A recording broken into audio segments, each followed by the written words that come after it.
Bonjour à tous, voici la dernière partie du chapitre 2 portant sur l'immunité adaptative, l'acquisition du répertoire immunitaire. Je vous rappelle que vous pouvez vous abonner à ma chaîne YouTube et que surtout vous pouvez retrouver tous mes cours de SVT au lycée Eggrande sur mon site internet dont l'adresse s'affiche en dessous de la vidéo. Donc on a vu dans le chapitre que notre organisme est capable de reconnaître une multitude d'antigènes différents, ce qui suppose la création au préalable d'une énorme diversité de récepteurs B et de récepteurs T.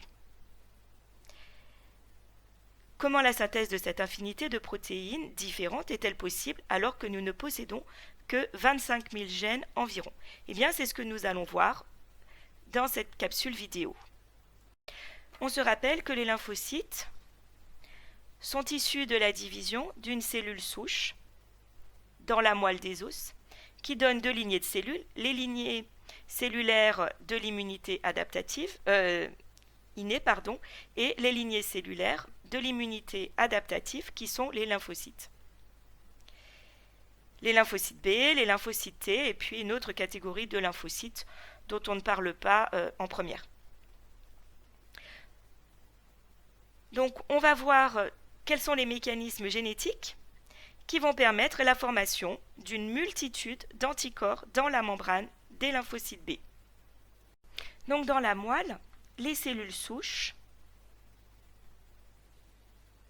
vont se diviser pour donner donc des cellules précurseurs des lymphocytes B.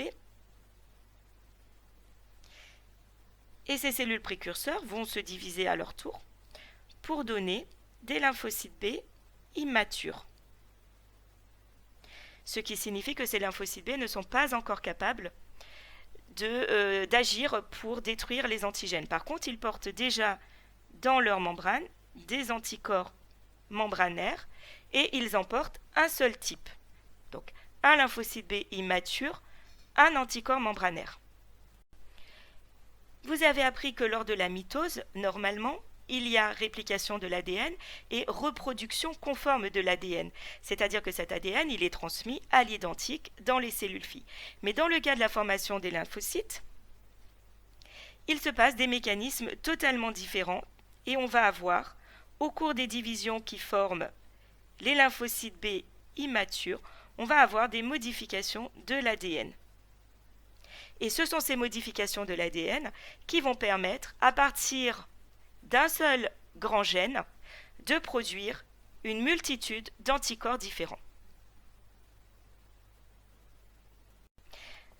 Donc on se rappelle la structure d'un anticorps qu'on appelle aussi une immunoglobuline.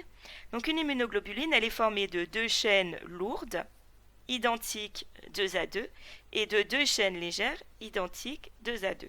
Ces chaînes lourdes et ces chaînes légères sont reliées et à leur extrémité, leur association forme des sites de fixation à l'antigène. Puisque les chaînes lourdes et légères sont identiques 2 à 2, les deux sites de fixation, bien évidemment, sont identiques l'un à l'autre.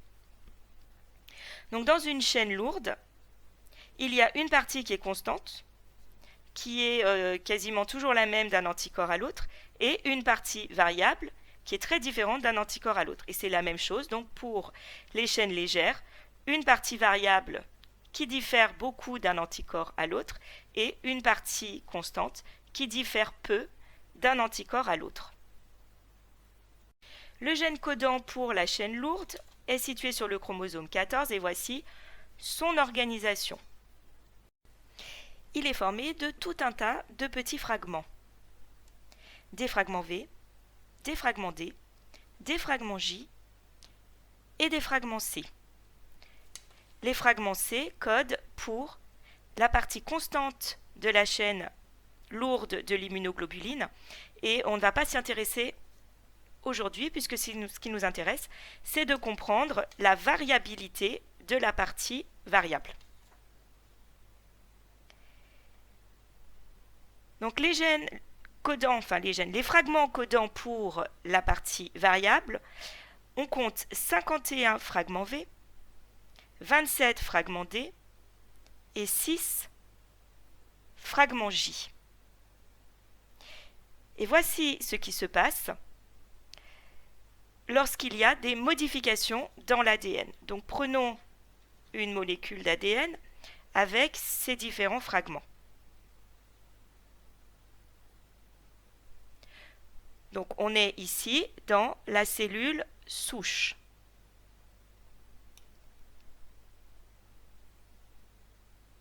Donc 51 fragments V, 27 fragments D et 6 fragments J.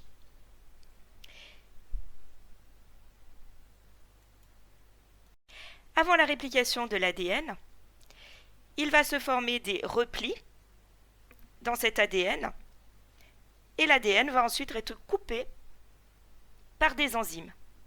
Donc on va avoir une coupure ou plusieurs coupures d'ailleurs, dans la partie contenant les fragments V, coupure dans la partie contenant les fragments D et coupure dans la partie contenant les fragments J.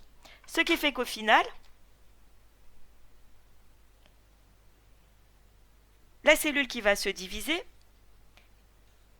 et donner des cellules précurseurs ne contient qu'une petite portion des fragments V, D, J de départ.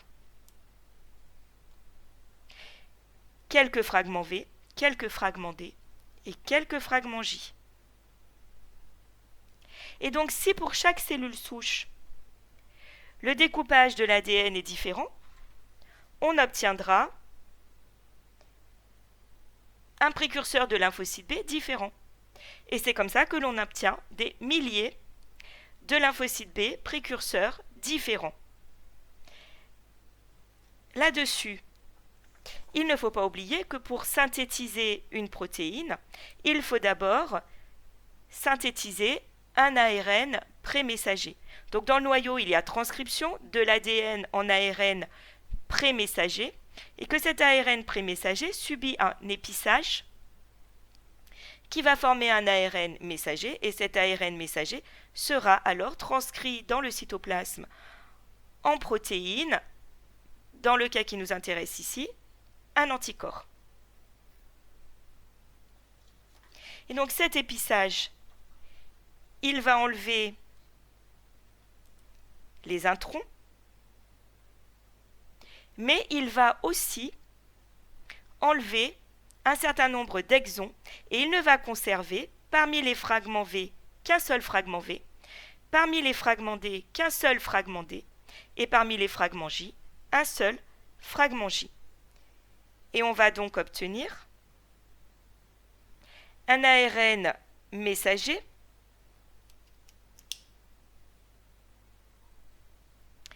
qui sera différent selon l'épissage. Selon les fragments conservés, on aura des ARN messagers différents. Et par conséquent, pour un même gène de départ dans la cellule souche, on va avoir des milliers d'ADN différents dans des milliers de lymphocytes B précurseurs différents et donc des milliers d'ARN messagers différents. Et on aboutira donc dans le lymphocyte B immature à avoir sur sa membrane une infinité d'anticorps différents. Et ça, on peut même le calculer. Donc, un anticorps différent en fonction de cet ARN messager et un autre anticorps qui sera issu de la traduction de cet ARN messager. Il est possible de calculer le nombre d'anticorps différents que l'on peut obtenir, puisque l'on a un fragment V parmi 51, et un fragment D parmi 27, et un fragment G parmi 6. Cela nous donne 8262 possibilités différentes, et ce, c'est pour une chaîne lourde. Mais comme un site de fixation est formé par une chaîne légère et une chaîne lourde, et que pour les chaînes légères qui sont plus petites et qui possèdent moins de fragments, il y a 200 possibilités différentes, on obtiendra près de 2 millions de possibilités d'anticorps différents. Mais ce n'est pas tout, parce qu'en fait, il n'y a pas un seul grand gène pour les chaînes légères, mais il y en a deux. Comme les processus sont identiques pour chacun des deux types des chaînes légères, on obtient plus de 4 millions d'anticorps différents. Et à cela, il faut encore ajouter les mutations qui se produisent de façon aléatoire lors des mécanismes de recombinaison.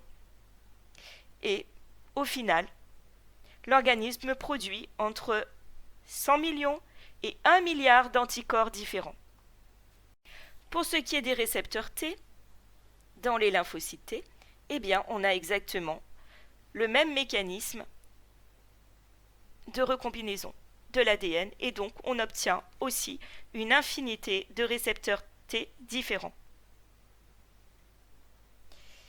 Il faut savoir qu'environ 50 millions de lymphocytes B sont produits chaque jour dans la moelle osseuse. Mais parmi donc ces 50 millions de lymphocytes B différents produits chaque jour, eh bien, il faut imaginer, puisque ces recombinaisons sont aléatoires, qu'il va se former des lymphocytes B qui vont être dirigés contre le non-soi, très bien, mais aussi, malheureusement, des lymphocytes B qui vont être dirigés contre le soi.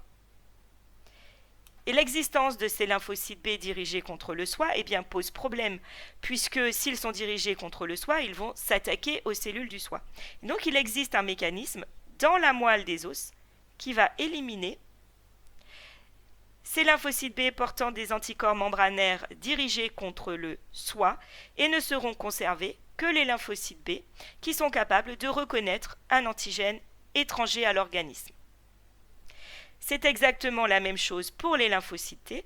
Tous ceux qui sont dirigés contre le soi seront éliminés, ne seront conservés que les lymphocytes T qui sont dirigés contre le non-soi. La maturation des lymphocytes B se fait dans la moelle rouge. La maturation des lymphocytes T, c'est-à-dire l'élimination de tous les lymphocytes T qui seraient capables de détruire les cellules de l'organisme, se fait dans le thymus. C'est pour ça qu'on les appelle des lymphocytes T. Alors que les lymphocytes B, eh bien c'est pour le mot os, en anglais, qui se dit bone. Ces lymphocytes T, ou ces lymphocytes B, qui sont capables de reconnaître les antigènes, sont appelés immunocompétents. Et ils vont former le répertoire immunitaire. Et c'est grâce à eux que nous avons une protection contre quasiment la totalité, une protection contre la totalité des antigènes existants sur Terre. Alors après, peut-être que nous n'avons pas d'anticorps pour nous protéger d'antigènes extraterrestres, mais comme pour l'instant il n'est pas prouvé qu'il puisse y en avoir, on peut considérer que nous sommes protégés contre tout ce qui pourrait nous attaquer. J'ai fait des recherches et je n'ai trouvé aucune maladie existante contre laquelle il n'y a pas de défense immunitaire. Donc voilà, ce chapitre est terminé. Nous verrons dans un troisième chapitre comment il est possible d'utiliser les capacités du système immunitaire, en particulier les capacités du système immunitaire adaptatif en santé humaine.